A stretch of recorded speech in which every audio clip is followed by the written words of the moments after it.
تصور کنید که شبا به جای اسکرول کردن اینستاگرام و تلگرام میرید و کتاب میخونید برای چند ساعتی، یا اینکه شنا کردن رو به عنوان یک فعالیت روزانه مداوم تو برنامه‌تون جا میدید، یا اینکه غذای سالم رو شروع میکنید خوردن. اینا رو به انگلیسی چجوری در موردشون میخواید توصیف کنید و چه صفتایی به درد توصیف این اتفاقات میخورن؟ توی اسپیکینگ معمولی روزانمون، یا اینکه بخوایم در مورد آزمونی مثل آیلتس صحبت کنیم، دیسکریپشن یا توصیف نقش اساسی بازی میکنه. توصیف یعنی اینکه بتونیم محیط پیرامون خودمون یا افکار خودمون رو به صورت تاثیرگذار به یکی دیگه انتقال بدیم. چجوری این اتفاق میتونه بیفته؟ استفاده از کلماتی که اون موقعیت رو توصیف میکنه، به اضافه استفاده از بعضی از صفت‌ها که حس و حال ما رو نسبت به اون موقعیت نشون میده که موضوع اصلی این ویدیو امروزمونه. قراره الان بریم سراغ یه پادکست 1-2 دقیقه‌ای که در مورد این 3 تغییر مهم که شما میتونید تو زندگیتون داشته باشید یه چیزایی رو به انگلیسی گوش بدیم. 1-2 دقیقه طول میکشه، با دقت گوش بدید، زیرنویس هم داره و بعدش برمیگردم اینجا با توضیحات بیشتر که ببینیم چجوری میتونیم کلمات رو درست استفاده کنیم. Swimming is a highly effective habit because it improves cardiovascular health without putting excessive pressure on the joints. It engages the whole body, strengthens muscles, and improves lung capacity at the same time. Unlike many other sports, swimming is suitable for different ages and fitness levels. Another healthy habit is eating healthy food. Eating healthy food provides the body with essential nutrients needed for long-term energy, concentration, and overall health. Fresh vegetables, fruits, whole grains, and protein help regulate blood sugar and support the immune system. In contrast, unhealthy food is often high in sugar, salt, and saturated fat, which may give short-term satisfaction but leads to fatigue and health problems over time. One last healthy habit can be reading books instead of scrolling social media all the time. Reading books is a mentally active habit that improves focus, vocabulary, and critical thinking. Unlike scrolling through social media, reading requires sustained attention and deeper processing of information. قبل از اینکه کلمات این پادکست رو بیام براتون توضیح بدم، شما میتونید از این موضوعات، از این وکبات تو محیط‌های مختلفی استفاده کنید. تو اسپیکینگ روزمره‌تون که جای خود، توی اسپیکینگ آیلتس هم روی تاپیک‌های مختلفی میتونید ازش استفاده کنید. مثلا تاپیک آزمون شما اینه describe an important decision you made. یه تصمیم مهم. قطعاً یکی از این 3 تا میتونه جزو اون تصمیم‌های مهم باشه. یا describe a sport you like. یه ورزشی که دوست داری که دوباره میتونه سویمینگ جزوش باشه. پس ذهنیت شما باید به سمت این بره که از این وکب‌ها توی موقعیت‌های مختلف میشه استفاده کرد و فقط نباید صبر کنم برسه به اسپورت که از سویمینگ صحبت کنم. این سویمینگ میتونه موضوع یک important decision هم باشه. حالا بریم سراغ متنا. habit رو ما به عنوان یک عادت میشناسیم. habit means عادت. Okay? A healthy habit. اوکی، بازم یعنی یه عادت سالم. حالا یه وقته این عادت سالم تاثیرگذار خوبه، میشه effective healthy habit, an effective healthy habit یا اصلا an effective habit. خیلی راحت میتونید با این صفت حستون رو نسبت به این تغییر یا به این دیسکریپشن یا به این توصیف هم نشون بدید. یه عادت تاثیرگذار، یعنی داره تغییر جدی تو من ایجاد میکنه.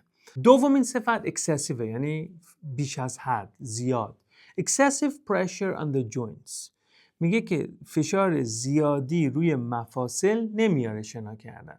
دقیقاً هم همینه. پس اکسسیو یعنی بیش از حد، حس اون فشاره رو القا میکنه که فشار زیاد نیست، فزاینده نیست. ترجمه خوبی فزاینده براش. صفت سوم اینجا suitable. اگه بخوام سریعتر بگم این ت تبدیل تقریبا به د میشه. نه اینکه من د تلفظ کنم به جای ت. من فشار هوای پشت زبونم با سقف دهنم رو کمتر میکنم.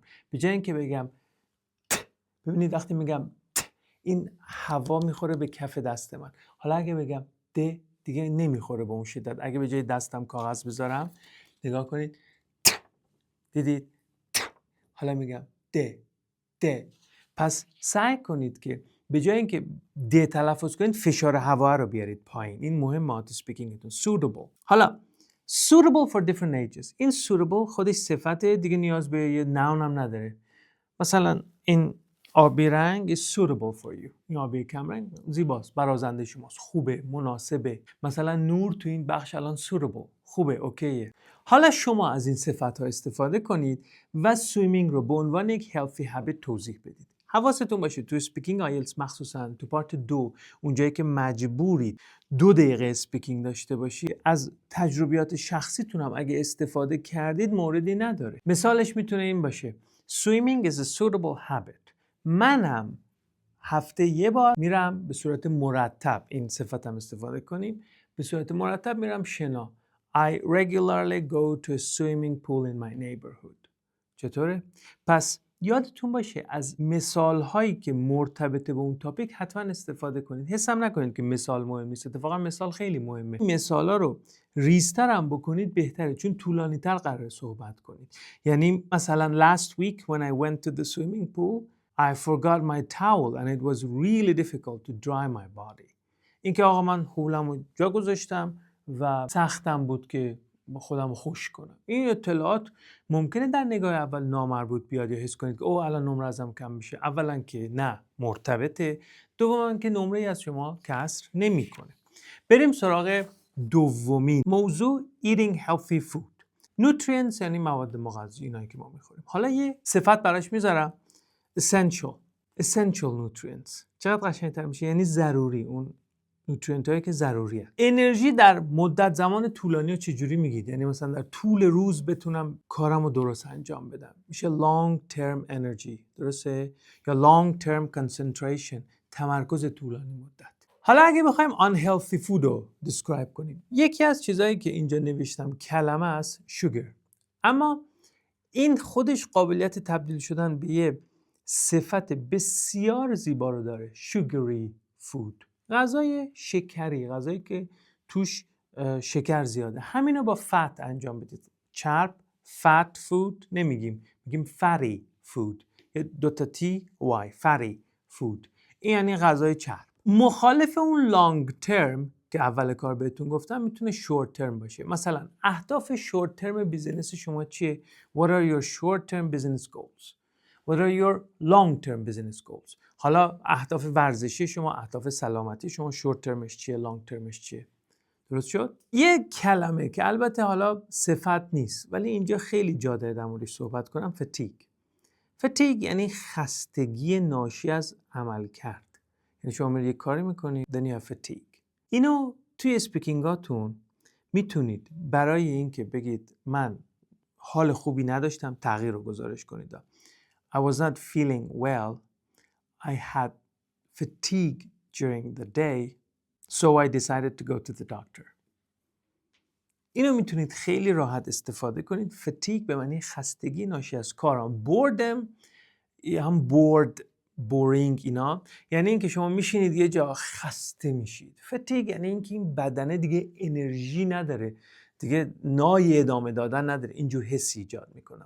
بریم سومیش reading books versus scrolling social media. این reading books با صفت مثلا active habit میتونه بیاد، عادت فعال.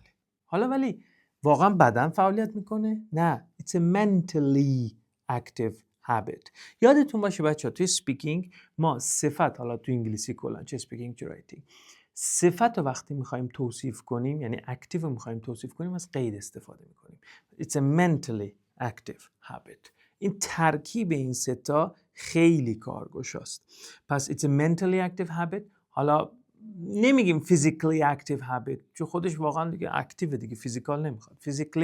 فیزیکال قیدش میشه physically، نمیشه physically. Physically active habit that improves focus. حالا این improves focus، افزایش فوکس، تمرکز شما. اگه بخوام improve رو به صورت جدی نشون بدم، یعنی به صورت جدی فوکس شما رو افزایش میده. It significantly improves your focus.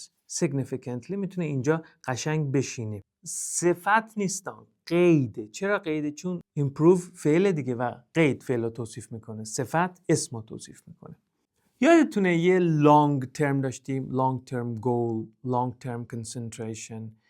حالا این long term concentration long term یعنی در یک بازه زمانی بسیار طولانی، مثل در طول روز یا در طول شبانه روز یا در طول سالیان. حالا اگه من بخوام در مورد یه کوتاه مدت ذهنیت 100% صحبت کنم که فوکس کردم روی یه چیز، اینو کوتاه‌تره ولی با کیفیت بیشتری از کلمه sustained استفاده می‌کنم. مثلا من برای ضبط این ویدیو یه نیم ساعت 40 دقیقه باید هیچ صدایی نباشه، 100% حواسم به این دوربین جلو روم باشه. Sustained attention to the camera.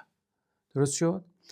این فرق میکنه با long term attention. Long term attention یعنی اینکه من مثلا هر روز که میام به استودیوم توجه کنم که بتونم کار حرفه‌ای ارائه کنم و قطعاً هم کسی که میخواد کار حرفه‌ای ارائه کنه باید به صورت دیپ عمیق فکر کنه، اینفورمیشن رو پروسس کنه. حالا توی این دنیای پر از رقابت دیپر پروسسینگ اف اینفورمیشن هم نیازه. اگه بخوام این ویدیو رو خلاصه کنم به 3 نکته اصلی، اولش اینه که حتما از صفت برای دیسکرایب توصیف کردن استفاده کنید. نکته دوم، یه نکته در مورد اولی جا مونده بود بگم، اگه قرار شد که فعل بگید یعنی improve رو بخواید توصیف کنید به عنوان مثال، از significantly ly قید حتما استفاده کنید. اینو جابجا نگید، خیلی دیدم توی اسپیکینگ ها اشتباه میشه. اگه خواستید که مثالاتون طولانی تر بشه، یعنی توصیفاتتون و توضیحاتتون، از مثالای ریزتر استفاده کنید. مثل اون چیزی که من مثال زدم، هفته پیش رفتم شنا و هولمو جا گذاشتم. اینو سعی کنید حتما داشته باشید، مخصوصا تو آیلتس برای اینکه به 2 دقیقه برسید. و نکته سوم که از همه مهمتره، با تمرین و تکرار سعی کنید خارج از کانتکست سویمینگ از اون صفات که برای اسپورت استفاده کنید، برای فوتبال، برای حتی کارتون، و همینجوری این صفات رو مدام توی اسپیکینگ روزانه‌تون داشته باشید برای اینکه مسلط بشید. متن دیسکریپشنی که خوندم براتون رو توی کپشن همین ویدیو گذاشتم، امیدوارم که به کارتون بیاد. موفق باشید. اگه من میخواستم دوباره آیلتس 7 بگیرم، این 3 تا دوره آیلتس مدرس رو چشم بسته انتخاب میکردم.